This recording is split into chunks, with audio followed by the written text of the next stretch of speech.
سارے گاؤں میں دھوم مچی ہوئی تھی۔ نمرا کا رشتہ بیرون ملک طے ہوا ہے۔ وہ شادی کے بعد انگلینڈ چلی جائے گی۔ سب لڑکیاں حسرت سے اسے دیکھتی تھیں۔ شادی ہوئی 4 ماہ بعد نمرا انگلینڈ چلی گئی۔ ماں باپ بہت خوش تھے، بیٹی باہر کے ملک عیش کر رہی ہے۔ 3 سال بعد نمرا گاؤں واپس آئی تو ہڈیوں کا ڈھانچہ بنی ہوئی تھی۔ کوئی اسے پہچان نہیں پا رہا تھا۔ تب نمرا کے ماں باپ کو پتہ چلا کہ اس کا شوہر تو وہاں نمرا سے 3 سال بعد آج میری واپسی انگلینڈ سے ہوئی تھی، لیکن میری حالت ایسی تھی، میرے شوہر کی بھیجی ہوئی ایک ملازمہ نے میرا ہاتھ تھاما ہوا تھا۔ اگر وہ ملازمہ میرا ہاتھ چھوڑ دیتی، یہ بات طے تھی، میں گاؤں کی کچی سڑک پر گر جاتی۔ ہماری گاڑی گاؤں کے دروازے پر خراب ہو گئی تھی، جس کے باعث مجھے ملازمہ کے سہارے اپنے گھر تک پیدل جانا پڑا، جو میرے لیے بہت مشکل تھا۔ ابھی میں کچھ وقت قدم ہی چلی تھی جب مجھے اپنے نام کی پکار سنائی دی۔ میں نے پلٹ کر دیکھا، سامنے رخسانہ کھڑی ہوئی تھی، میری بچپن کی سہیلی۔ آنکھوں میں آنسو لیے، چہرے پر دنیا جہان کی فکر اور پریشانی سجائے مجھے ہی دیکھ رہی تھی۔ میری آنکھوں میں بھی اسے دیکھتے ہی آنسو آ گئے تھے۔ جیسے ہی میں نے اپنا ایک ہاتھ اوپر کیا، وہ دوڑتے ہوئے آئی تھی اور میرے سینے سے لگ گئی۔ وہ اتنی شدت سے میرے سینے سے لگی تھی کہ مجھے تکلیف محسوس ہوئی تھی، لیکن میں نے اپنے درد کو اندر ہی دبا لیا تھا۔ وہ مجھے دیوانہ وار چومتے ہوئے بولی، یہ تمہارا کیا حال ہو رہا ہے؟ تم اتنا کمزور کیوں ہو سکتی ہو؟ میں سمجھتی رہی تھی کہ تم انگلینڈ جا کر موٹی ہو کر واپس آؤ گی۔ یہ تمہاری کیسی حالت ہو گئی ہے؟ آنکھوں کے نیچے سیاہ حلقے، چہرہ سستا ہوا، ہڈیوں کا ڈھانچہ، جسم تم ٹھیک تو ہو؟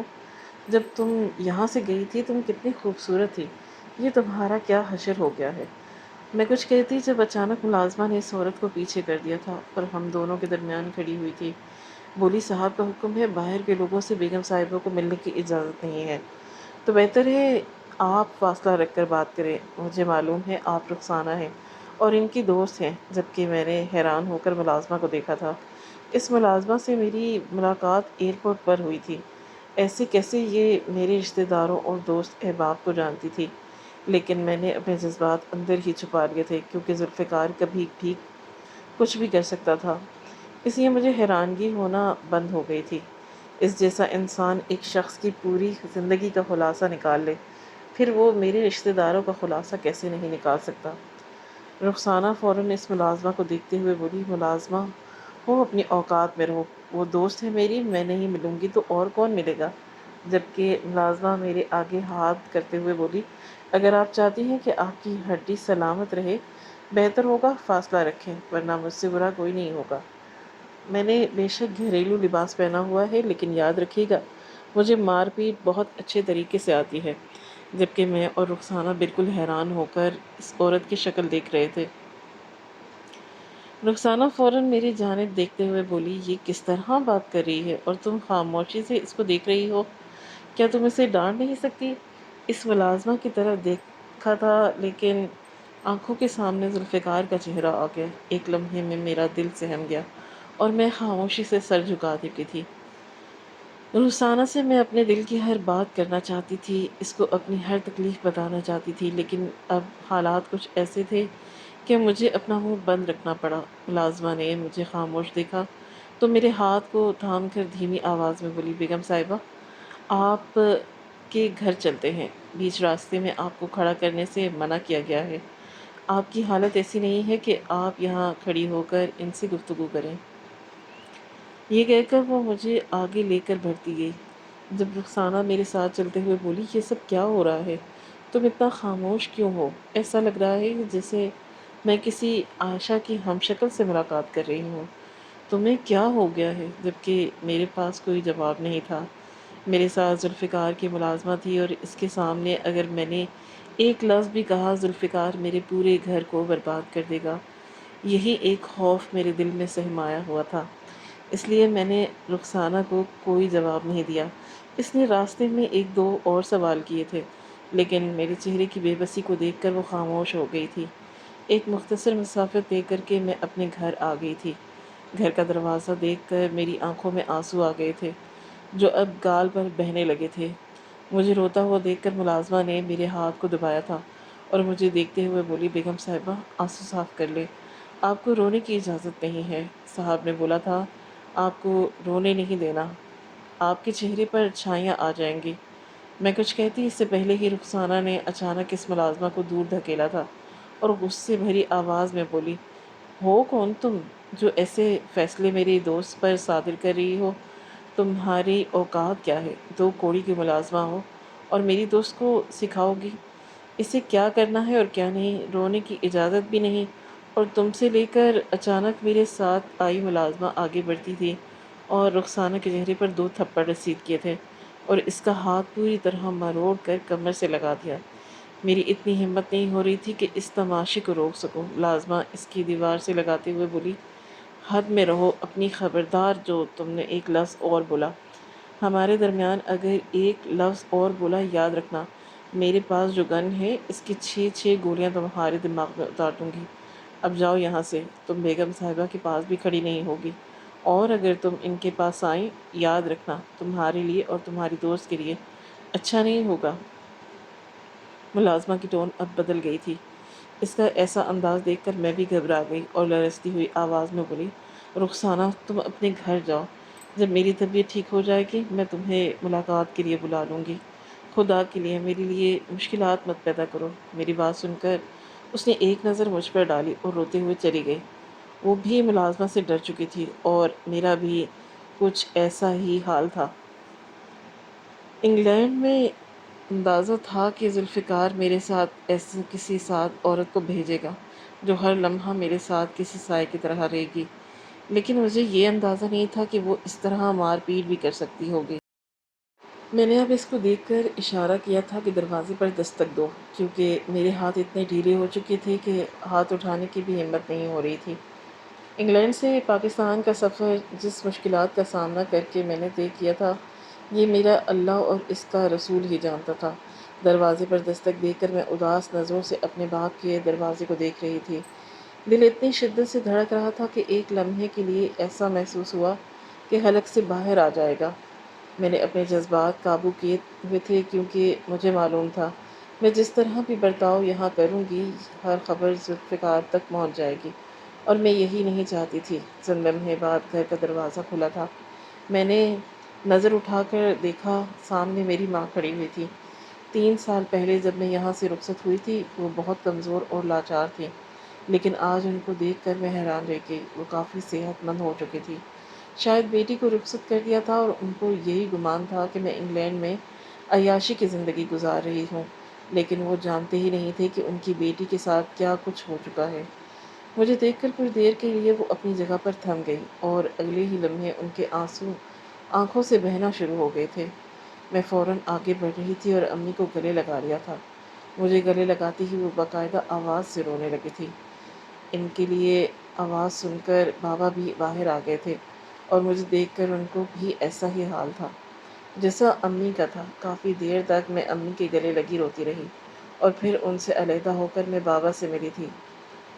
ان سے ملتے ہی میری ہچکیاں بن گئی تھیں۔ مجھ میں اتنی ہمت نہیں ہو رہی تھی کہ میں آواز سے رو سکوں، لیکن میں اندر ہی اندر گھٹ گھٹ کر رو رہی تھی، کیونکہ مجھے معلوم تھا کہ اگر میری آواز نکلی وہ ملازمہ بے دردی سے مجھے میرے باپ سے الگ کر دے گی۔ کافی دیر رونے کے بعد بابا نے مجھے خود سے علیحدہ کیا اور مجھے دیکھتے ہوئے پریشان لہجے میں بولے، تم ہماری عائشہ ہو نا، لیکن یہ کیا حال ہو رہا ہے تمہارا؟ میں بالکل ہڈیوں کا ڈھانچہ ہو گئی تھی۔ کسی بھی وقت کچھ بھی ہو سکتا ہے۔ میں نے کوئی جواب نہیں دیا تھا۔ وہ ملازمہ ایک بار پھر کڑک آواز میں بولی تھی، آپ لوگوں کا ارادہ کیا ہے؟ دروازے پر ہی ملاقات کو مکمل کرنے کا؟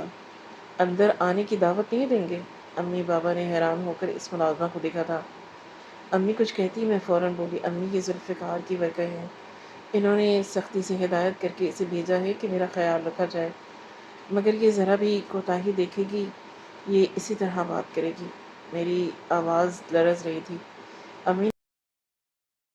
امی نے نفرت آمیز نگاہوں سے ملازمہ کو دیکھا تھا اور مجھے انداز لے گئی تھی۔ جیسے ہی ہم کمرے میں داخل ہوئے امی نے آگے ہاتھ کر دیا اور اس ملازمہ کو دیکھتے ہوئے بولی، تمہارے صاحب نے تمہیں جو حکم دیا ہے تم اسی کا احترام کرو، یہ میری بیٹی ہے اور ہم اجازت دیں گے۔ ملازمہ کی حدود کیا ہے؟ تم دروازے کے پاس کھڑی رہو گی، خبردار جو تم کمرے کے اندر آئیں۔ ملازمہ کچھ کہتی اس سے پہلے ہی امی مجھے کمرے میں لے آئی۔ بابا کے داخل ہوتے ہی انہوں نے کنڈی چڑھا دی میرا دل بری طرح گھبرا گیا تھا، یہ طریقہ ٹھیک نہیں تھا۔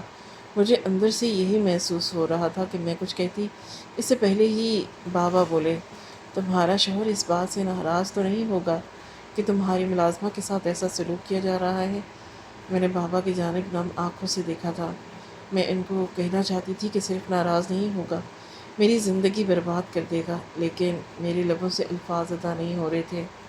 اپنے ماں باپ کو دیکھ کر میرا دل چاہ رہا تھا کہ واقعی میں اس عورت کو اندر آنے کی اجازت نہ دوں۔ اولاد اپنے گھر میں ببر شیر ہوتی ہے، اور خاص کر ماں باپ کے درمیان اس کی جیسا ہمت والا کوئی نہیں ہوتا۔ میں نے سر کو نفی میں ہلا دیا اور اپنے ماں باپ کے ساتھ چارپائی پر بیٹھ گئی تھی۔ امی بیٹھتے ہی فوراً میری طرف پانی کا گلاس بڑھاتے ہوئے بولی، یہ تمہیں ہوا کیا ہے؟ میں سمجھ رہی تھی کہ جب تم واپس آؤ گی بہت ہی خوبصورت ہو کر واپس آؤ گی، لیکن یہ تمہارا کیا حال ہو رہا ہے؟ ایسا لگتا ہے کہ جسے تمہارا جسم گوشت کا کسی نے کاٹ پھینک دیا ہو۔ اتنا کمزور کیوں ہو گئی ہو؟ میری ماں یہ کہہ کر رونے لگی، جبکہ ابو میرے چہرے کو تان کر بولے، اور یہ تمہاری چہرے کو کیا ہوا؟ آنکھوں کے نیچے سیاہ ہلکے، یہ ہوا کیا ہے؟ میری بیٹی، تمہیں ڈرنے کی ضرورت نہیں۔ تمہیں ہم بتاؤ، انگلینڈ میں تمہارے ساتھ کیا ہوا؟ بدسلوکی ہوئی ہے یا تمہارا شوہر اچھا انسان نہیں ہے؟ میں نے تم سے رابطہ کرنے کی بہت کوششیں کی، معلوم ہے میں نے موبائل فون بھی خریدا صرف اس لیے کہ تم سے ویڈیو کال پر بات کروں، لیکن تمہارا شوہر نے کوئی رابطہ ہی نہیں کیا، اور اب تم اچانک کیسے آ گئی؟ یہ سب کیا ماجرا ہے؟ کچھ تم بتاؤ گی؟ لیکن میرے پاس واقعی کوئی جواب نہیں تھا۔ میں بالکل خاموش ہو کر بس اپنے ماں باپ کے چہرے کو دیکھ رہی تھی۔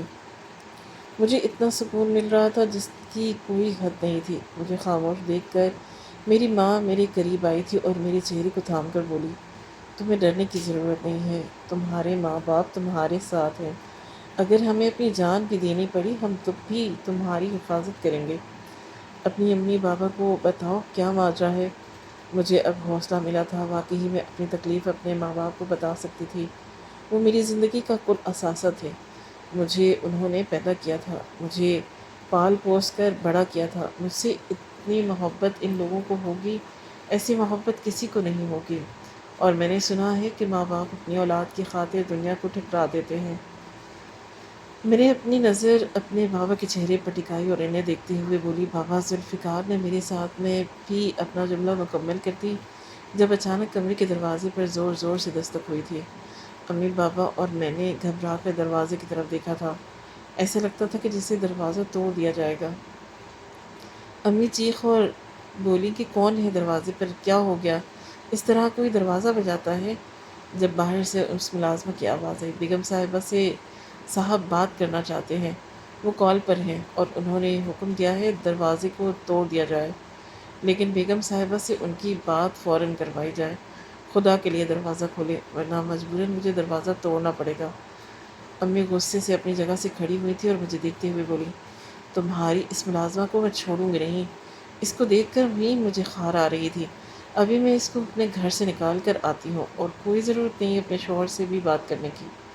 کیا حال کر دیا ہے اس جانور نے تمہارا؟ میں چھوڑوں گی نہیں کسی کو بھی۔ وہ ماں تھی، وہ واقعی ایسے جملے ادا کر سکتی تھی۔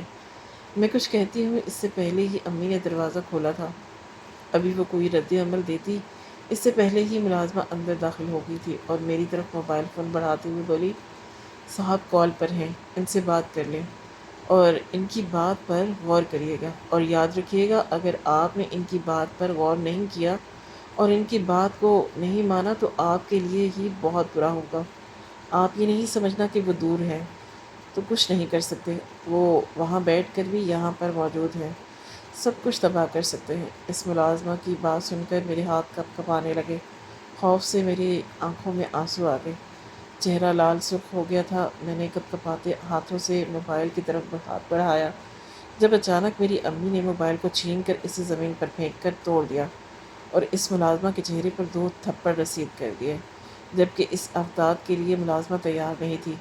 اس نے حیران ہو کر میری ماں کو دیکھا جب اچانک امی نے اس کا بازو تھام کر اسے باہر کی طرف دھکیلا تھا اور اسے دیکھتے ہوئے بولی، تمہیں گھر کے اندر رہنے کی اجازت دے رہی ہوں، یہی بہتر ہے۔ اگر تم نے زیادہ اپنا دماغ سے استعمال کرنے کی کوشش کی یاد رکھنا اس گھر میں کھڑے ہونے کی اجازت بھی نہیں دوں گی، یہاں کی عورتیں میرے ایک اشارے پر تمہیں کچل کر رکھ دیں گی، اس لیے بہتر ہوگا اپنی زبان اور اپنے دماغ بند رکھو۔ یہ کہہ کر امی نے دروازہ اس کے منہ پر بند کر دیا، جبکہ میں امی کی اس ہمت پر حیران تھی۔ مجھے یقین نہیں آ رہا تھا کہ یہ میری وہی ماں ہے جو کسی سے اونچی آواز میں بات نہیں کر پاتی تھی، کسی کی اونچی آواز سن کر سہم جاتی تھی، اور آج میرے لیے کس طرح کھڑی ہو رہی تھی۔ میں لرزتی ہوئی اپنی جگہ سے کھڑی ہوئی تھی اور امی کے گلے سے لگ کر پھوٹ پھوٹ کر رونے لگی۔ مجھ میں ہمت نہیں تھی کہ میں آواز سے روں، لیکن اب میری آواز نکلنا شروع ہو گئی تھی۔ کافی دیر رونے کے بعد میں وہی زمین پر بیٹھ گئی تھی اور اس ٹوٹے ہوئے موبائل کو دیکھنے لگی۔ مجھے روتا ہوا دیکھ کر میری امی بابا میرے ساتھ زمین پر ہی بیٹھ گئے تھے، اور میرے بابا میرے ہاتھ تھام کر بولے، میری لاڈو، بابا کو بتاؤ کیا بات ہے، اس طرح چپ نہ رہو، تمہارے ماں باپ تمہارے ساتھ ہیں، تم کیوں رو رہی ہو؟ جبکہ میں ٹوٹے ہوئے موبائل کو ہی دیکھ رہی تھی۔ مجھے معلوم تھا کہ اگر میں نے 10 منٹ کے اندر ذوالفقار سے بات نہیں کی، وہ میری زندگی اور مشکل میں ڈال دے گا، خاص کر میری ماں کی زندگی، اور یہ میں کبھی نہیں چاہتی تھی۔ اس کے پاس اتنی طاقت تھی کہ وہ یہاں بیٹھے بیٹھے اس کمرے میں موجود ہم تینوں کو ختم کر دے۔ میں نے امی کی طرف دیکھا تھا اور لرزتی ہوئی آواز میں بولی، اس ملازمہ کو اندر بھیجے امی، یہ مت کریں، آپ نہیں جانتی میں کس عذاب میں جی رہی ہوں۔ میری بات سن کر امی بولی، تم کیوں ڈر رہی ہو جب تمہاری ماں تمہارے ساتھ ہے، تمہارا باپ تمہارے ساتھ ہے، تمہیں ڈرنے کی ضرورت نہیں ہے۔ ان کا یہ حوصلہ میرے لیے بہت اہم تھا، لیکن یہ سب بے معنی تھا کیونکہ میں نہیں جانتی تھی اس کا نتیجہ کیا نکلے گا۔ میں محض بھیگی ہوئی آواز میں اتنا ہی بولی تھی، خدا کے لیے آپ اس ملازمہ کو اندر بلائے، ورنہ سب کچھ برباد ہو جائے گا۔ میری بات سن کر بابا نے امی کی طرف اشارہ کیا۔ میری ماں سے زیادہ میرا باپ سمجھدار تھا، ہر چھوٹی بات کو وہ بہت باریکی سے دیکھتے تھے۔ میرا رونا، میرا اس طرح کہنا شاید انہیں کوئی سگنل دے رہا تھا۔ امی نہ چاہتے ہوئے بھی کھڑی ہوئی تھی اور دروازہ کھول دیا تھا۔ وہ ملازمہ دروازے کے پاس ہی کھڑی تھی، شاید اسے بھی نوکری کا خطرہ تھا۔ دروازہ کھلا تو وہ فوراً اندر آ گئی تھی۔ میں اسے دیکھتے ہوئے بولی، کیا تمہارے پاس دوسرا کوئی موبائل ہے؟ کیا ابھی کے ابھی ذوالفقار سے رابطہ ہو سکتا ہے؟ اس نے سر ہاں میں ہلایا تھا اور ایک دوسرا موبائل نکال کر رابطہ کرنے لگی۔ ٹھیک 5 منٹ کے بعد اس نے کال لگا کر موبائل میری طرف بڑھا دیا۔ میری ہاتھ کانپ رہے تھے۔ مجھے معلوم تھا کہ اس انسان کا سرد لہجہ مجھے برداشت کرنا ہوگا، اس کی ہر تلخ بات مجھے سننی ہوگی، اور یہی میری جان نکال رہی تھی۔ ٹھیک 5 سیکنڈ بعد ذوالفقار کی سرد آواز میرے کان کے پردے سے ٹکرائی تھی، تمہاری ماں کا دماغ کچھ زیادہ نہیں چل رہا؟ ایک لمحہ لگے گا تمہارے گھر کی چھت ہٹا کر تمہاری ماں کے سینے میں 4 گولیاں اتاروں گا۔ انہیں بولو اپنی اوقات میں رہے، اور تم اپنی اوقات نہیں بھولنا۔ وہ ملازمہ تمہارے ساتھ سائے کی طرح رہے گی، اگر تم نے اس کو ایک لمحے کے لیے بھی آگے پیچھے کیا، یاد رکھنا تمہاری سانسیں آگے پیچھے کر دوں گا۔ وہاں بھیجنے کا مقصد صرف اور صرف تمہاری صحت کو واپس لانا ہے، وہاں بھیج کر تمہیں اپنے لیے نقصان نہیں بنانا، سمجھ آئی؟ میں نے صرف جی ہاں بولا تھا اور انہوں نے کال کاٹ دی تھی۔ فون بند ہوتے ہی اماں غصے سے بولی، اب اس ملازمہ کو بولو کمرے سے باہر جائے، اس کی موجودگی ہی مجھے غصہ دلا رہی ہے۔ امی مزید کچھ کہتی، ان کے ہاتھ پر ہاتھ رکھتے ہوئے بولی، امی خاموش ہو جائیں اور کام کریں، مجھے کچھ کھانے کو لا دیں، مجھے بہت بھوک لگ رہی ہے اور میں تھوڑی دیر آرام بھی کرنا چاہتی ہوں، میں پھر آپ سے بات کروں گی۔ میری بات سن کر امی بولی، لیکن یہ ملازمہ میرے گھر کے اندر نہیں رہے گی۔ میں نے سر نفی میں ہلایا اور انہیں دیکھتے ہوئے بولی، یہ میرے ساتھ میرے کمرے کے اندر ہی رہے گی، اور جب تک رہے گی جب تک میں یہاں پر ہوں۔ خدا کے لیے اٹھیں اور جا کر مجھے کچھ کھانے کو دیں، اگر چاہتی ہیں کہ آپ کی بیٹی زندہ سلامت ہو۔ میری بات سن کر بابا نے مجھے حیران ہو کر دیکھا تھا۔ یہی حال امی کا نہیں تھا۔ میں بالکل خاموش ہو کر اپنی جگہ سے اسی ملازمہ کے سہارے کھڑی ہوئی تھی اور چارپائی پر سیدھی لیٹ گئی تھی۔ میری آنکھیں دھیرے دھیرے بند ہونے لگی تھی۔ طبیعت اتنی زیادہ ناساز ہو رہی تھی کہ میری آنکھیں کھلنا بہت مشکل تھا۔ کچھ ہی دیر میں کب نیند کی وادیوں میں گم ہو گئی۔ مجھے خود معلوم نہیں تھا، میں نے کبھی خواب میں بھی تصور نہیں کیا تھا کہ میرے ساتھ ایسا بھی ہوگا۔ مجھے لگتا تھا کہ میں خوبصورت ہوں، پڑھی لکھی ہوں تو میری زندگی بدل جائے گی، لیکن میں نہیں جانتی تھی کہ زندگی اس طرح عذاب ہوگی۔ کہتے ہیں نا کہ جن لوگوں کو زیادہ گھمنڈ ہوتا ہے قسمت ان کے ساتھ ہی ظلم کرتی ہے۔ مجھے بھی خود کی خوبصورتی پر اور اپنی پڑھائی پر گھمنڈ تھا۔ قسمت نے میرے ساتھ ایسا ظلم کیا کہ میں کسی کو منہ دکھانے کی قابل نہیں رہی، نہ میرے پاس تعلیم رہی اور نہ میرے پاس خوبصورتی رہی تھی۔ میں ایک ایسے انسان بن چکی تھی جس کی شکل دیکھنا بھی لوگوں کو گوارا نہیں۔ وقت کی رفتار نہ کبھی تھمی تھی اور نہ تھم پائے گی۔ میری آنکھ رات 9 بجے کے نزدیک ملازمہ کی آواز سے کھلی۔ میں نے مندی مندی آنکھیں کھولی، سامنے ہی وہ سر جھکائے کھڑی تھی۔ میں کچھ کہتی اس سے پہلے ہی وہ بولی، سر کا حکم ہے آپ کچھ کھا لیں، آپ جب سے آئی ہیں جب سے سو رہے ہیں، آپ نے کچھ بھی نہیں کھایا، اس طرح آپ کی صحت ٹھیک نہیں ہوگی بلکہ آپ کی صحت مزید خراب ہو جائے گی۔ اس کی باتیں سن کر مجھے شدید غصہ آیا تھا۔ اتنی مشکل سے مجھے اتنی پرسکون نیند آئی تھی۔ اس نے بلا وجہ مجھے اٹھا دیا، لیکن میں نے کچھ بھی نہیں بولا تھا کیونکہ مجھے معلوم تھا اگر میں ایک لفظ بولوں گی وہ ایک کی 4 لگا کر ذوالفقار کو بتائے گی، اور مجھ میں ہمت نہیں تھی کہ اس کا سرد لہجہ برداشت کرتی۔ میں نے کوئی جواب نہیں دیا تھا اور اٹھ کر بیٹھ گئی تھی۔ ارادہ اب واش روم جانے کا تھا، لیکن جیسے ہی میں کھڑی ہوئی مجھے چکر آنے لگے تھے۔ ملازمہ نے فوراً مجھے تھام لیا تھا، ورنہ میں زمین پر گر جاتی، اور مجھے دیکھتے ہوئے بولی، ابھی آپ کی صحت اتنی اچھی نہیں ہوئی، آپ کس کے سہارے بغیر کھڑی ہو جائیں، آپ مجھے بول سکتی تھیں۔ میرے پاس کئی جواب موجود تھے، لیکن میرا ارادہ ابھی فی الحال کسی سے بحث کرنے کا نہیں تھا۔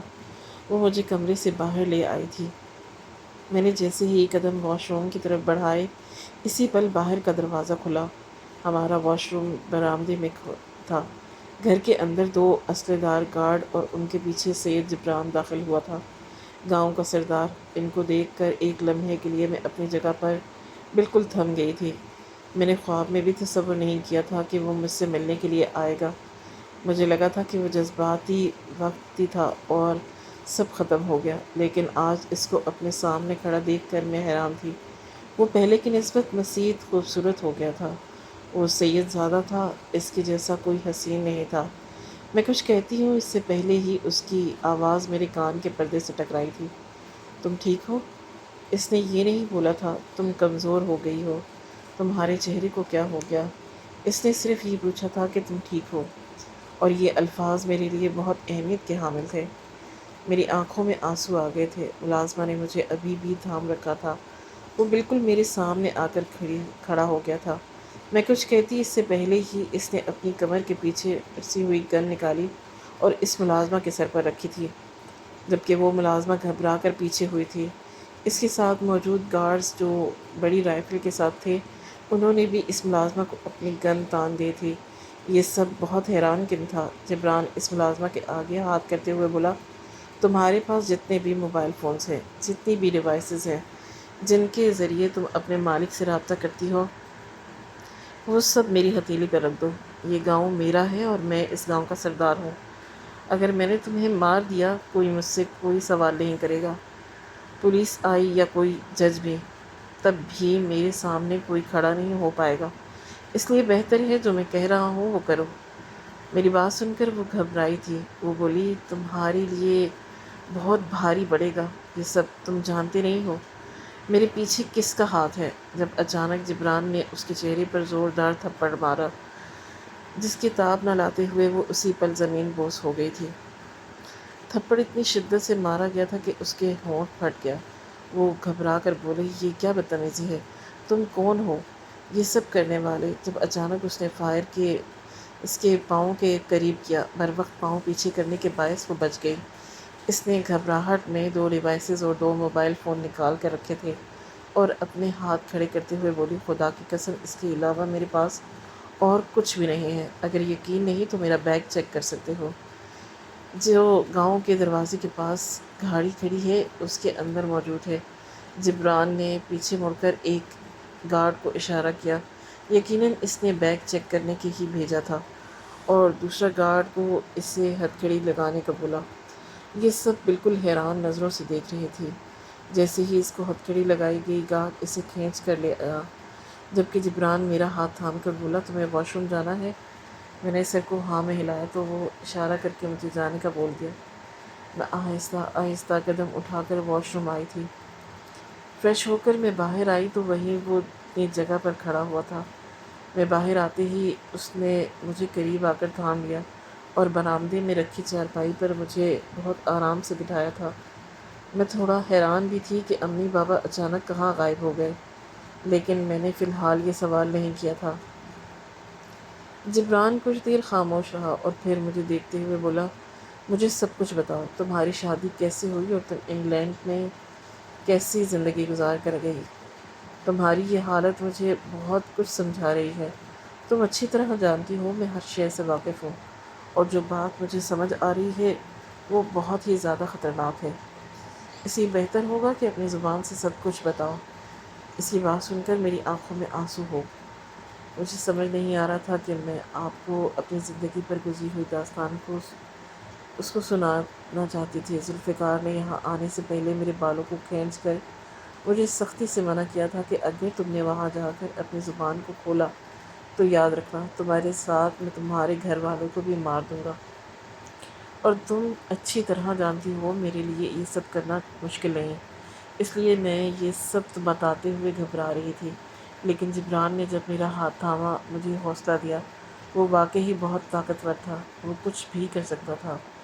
یہ پورا گاؤں اس کا تھا، وہ بہت امیر تھا، اس کے پاس دنیا جہان کی دولت اور ہر طرح کے تعلقات تھے۔ میں نے گہری سانس لی اور سر جھکا کر خود پر گزری داستان اس کو سنانے لگی۔ 3 سال پہلے زندگی جتنی حسین تھی میں لفظوں میں بیان نہیں کر سکتی۔ میں اپنے ماں باپ کی اکلوتی اولاد تھی، نہ بھائی نہ بہن، صرف ایک میں جو پورے گھر پر اور اپنے ماں باپ کے دل پر راج کرتی تھی۔ زندگی کی ہر آسائش میرے پاس موجود تھی۔ غریب ہونے کے باوجود میرے ماں باپ نے کبھی بھی مجھے کسی چیز کے لیے ترسایا نہیں۔ عید آئی تھی، میرے 4 جوڑے بنتے تھے، 4 چپل، ہر قسم کی جیولری۔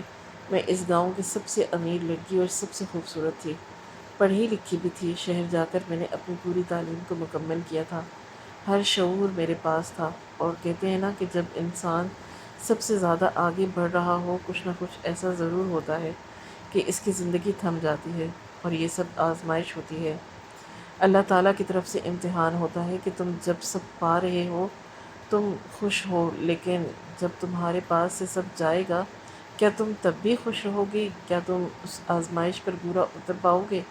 اور شاید میں اس آزمائش پر پوری اتری تھی جب بھی میں واپس اپنے گھر آئی تھی۔ ذوالفقار اور میری ملاقات کالج سے واپسی پر ہوئی تھی۔ میں بابا کے ساتھ روڈ پر پریشان کھڑی تھی، مجھے گھر پہنچایا تھا۔ امی پریشان ہو رہی تھی لیکن کوئی گاڑی گاؤں ہونے کے لیے راضی نہیں تھی۔ تب اچانک ہمارے سامنے ایک بڑی سی گاڑی رکی۔ بابا اور میں فوراً پیچھے ہو گئے تھے، لیکن اس میں سے کوئی اور نہیں بلکہ ذوالفقار نکلے تھے۔ انہوں نے بابا سے بہت نرمی سے پوچھا تھا، آپ کو کہاں جانا ہے؟ میں کئی دیر سے آپ لوگوں کو نوٹ کر رہا ہوں، آپ مجھے بتائیں، میں چھوڑ دیتا ہوں۔ بابا نے صرف اتنا بولا کہ مجھے گاؤں جانا ہے لیکن میں آپ کے ساتھ نہیں جاؤں گا۔ انہوں نے بہت پیار سے میرے باپ کو گلے لگایا تھا، ان کو محبت دی۔ آپ اس طرح کی باتیں کیوں کر رہے ہیں؟ آپ میرے لیے باپ جیسے ہیں، میں چھوڑ دیتا ہوں۔ آپ کے ساتھ آپ کی بیٹی ہے۔ میں اور بابا تھوڑا پریشان ہوئے تھے لیکن گاڑی میں بیٹھ گئے تھے، اس بات سے بے خبر کہ وہ شخص اس بہانے ہمارا گھر دیکھنا چاہتا ہے۔ وہ گاؤں چھوڑ کر ہمیں چلا گیا تھا، لیکن ٹھیک 1 ہفتے بعد وہ ایک عورت کے ساتھ آیا جس کا تعارف اس نے اپنے ماں کے طور پر کروایا تھا، اور اس عورت نے بابا اور امی سے میرا رشتہ مانگا اور ساتھ میں یہ بھی بتایا کہ نکاح کے بعد میں انگلینڈ چلی جاؤں گی۔ میں نے خواب میں بھی تصور نہیں کیا تھا کہ میرے لیے اتنا اچھا رشتہ آ سکتا ہے۔ اسی دوران مجھے سید جبران نے بند لفظوں میں شادی کے لیے پرپوز کیا، لیکن میں نے انہیں کوئی جواب نہیں دیا تھا۔ یہ رشتہ بھی میرے لیے بہت اہمیت کا حامل تھا، لیکن انگلینڈ کا سن کر میں سب کچھ بھول گئی تھی، اور امی بابا نے میری شادی اس کے ساتھ طے کر دی۔ انہوں نے نکاح پہلے کیا تھا اور پھر میری کاغذاتی کارروائی شروع ہو گئی۔ اس درمیان سید جبران اپنے کسی مقام سے لندن گیا ہوا تھا، جب بھی ہمارا رابطہ نہیں ہو پایا تھا۔ تقریباً 2 مہینے بعد میرے تمام کاغذات کا مکمل ہو گئے اور میں اپنے ماں باپ کو کچھ چھوڑ کر ہمیشہ ہمیشہ کے لیے انگلینڈ چلی گئی۔ مجھے لگا کہ میری زندگی بدل جائے گی، میں بہت خوش رہوں گی، لیکن یہ صرف میری خام خیالی تھی۔ جہاز میں چڑھتے ہی مجھے اس بات کا اندازہ ہونا شروع ہو گیا تھا میں کسی غلط باتوں میں آ چکی ہوں، کیونکہ میرا شوہر میرے سامنے ایک عورت کے ساتھ بیٹھا غلط کاری میں مصروف تھا۔ اس کو اس بات کا احساس بھی نہیں تھا کہ اس کی نئی نویلی دلہن اس کے ساتھ ہے۔ میں ضبط کے گھونٹ پی رہی تھی، دل چاہ رہا تھا کہ میں اس کو روکوں، لیکن ہمت نہیں ہو پا رہی تھی۔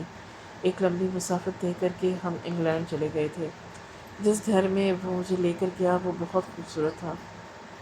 وہاں جا کر مجھے پتہ چلا کہ ذوالفقار اصل میں ذوالفقار نہیں، بلکہ وہ کوئی غیر مسلم ہے، اور اس نے جھوٹ بول کر مجھ سے نکاح کیا۔ وہ مجھے یہاں اس لیے لایا تاکہ میرا غلط استعمال کر سکے۔ وہ ایک سائنٹسٹ تھا اور وہ مجھ پر اپنے تمام تجربات آزمانا چاہتا تھا۔ ہر روز مجھے ایک نئی تکلیف سے دوچار کرتا۔ اس نے سب سے پہلے ایک جانور کے ساتھ میرا تجربہ کیا۔ وہ دیکھنا چاہتا تھا کہ جانور اور انسان جن کے ساتھ ماں باپ کی دعائیں ہوں اور اللہ رب العزت کا سایہ ہو، ایسے لوگ ایسی بری چیزوں سے بچ جاتے ہیں۔ خدا کا شکر تھا کہ تجربہ ناکام رہا اور میں بچ گئی۔ میں حیران تھی کوئی انسان ایسے کیسا ہو سکتا ہے، اتنا گھٹیا۔ جب اللہ تعالیٰ نے نظام بنا دیا ہے تو ہم انسان اس نظام کو بدلنے والے کون ہوتے ہیں؟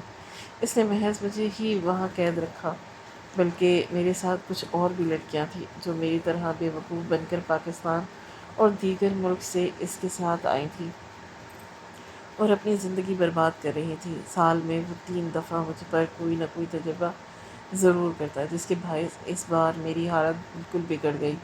اس نے اب تجربہ کیا تھا کہ وہ سب سے حسین عورت مجھے بنائے گا، اور اس تجربے نے میری پوری زندگی کو برباد کر دیا۔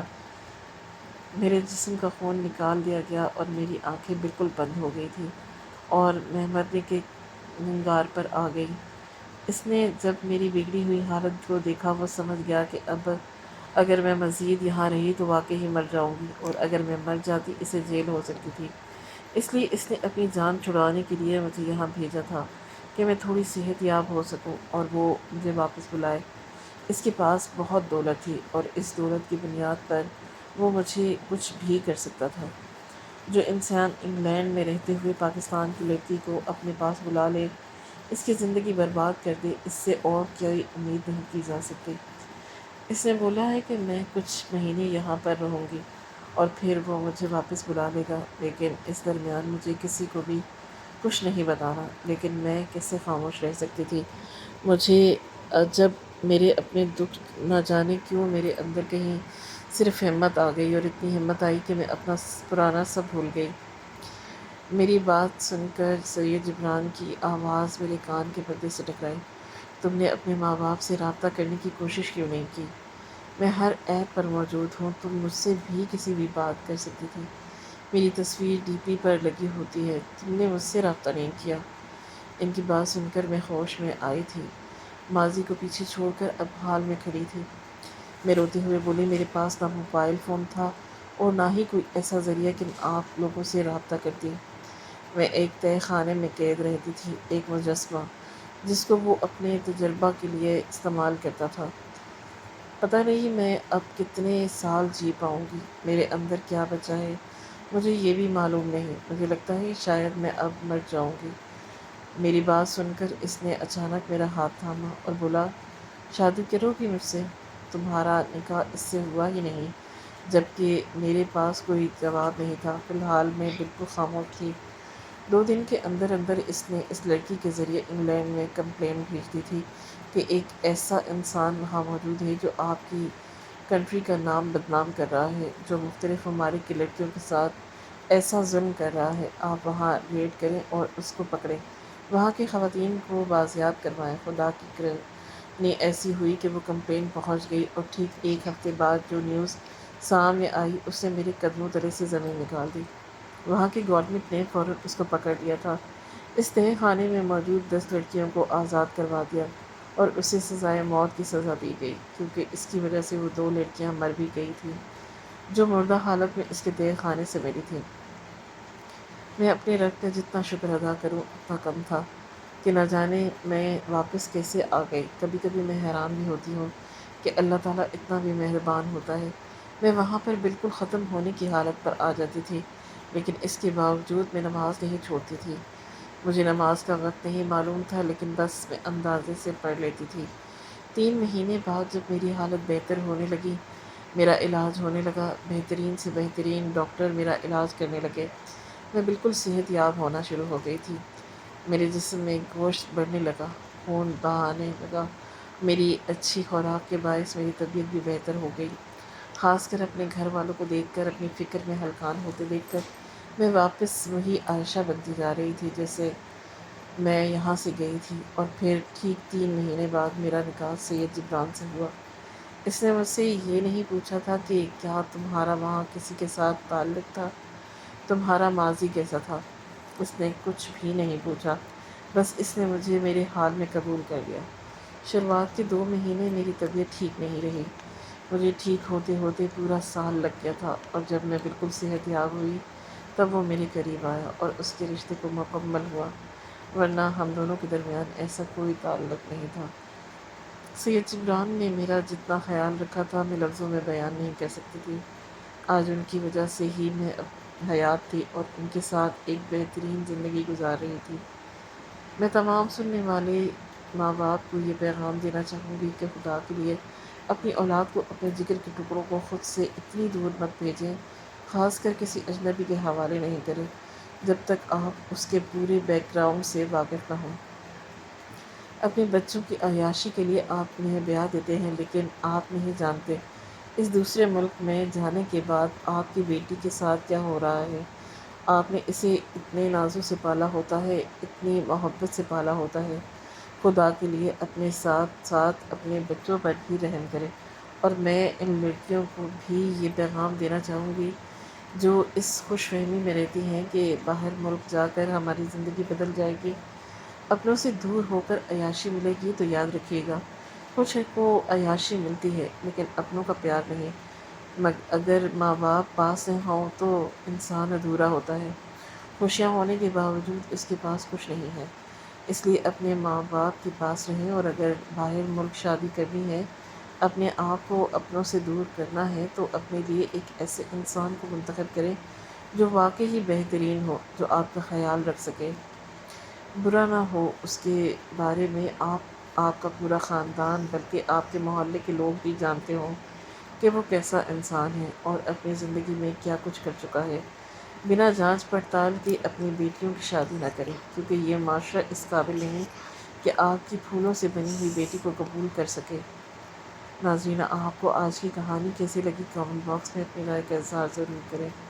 خواہش صرف اتنی ہے کہ کچھ الفاظ لکھو جس سے کوئی گمراہی براستے کرتے رک جائے، اور نہ بھی رکے تو سوچ میں ضرور پڑ جائے۔ دوستوں، امید کرتی ہوں کہ آپ کو کہانی پسند آئی ہوگی۔ کہانی پسند آئی ہو تو ویڈیو کو لائک کریں، کامنٹ کریں اور شیئر کرنا نہ بھولیں۔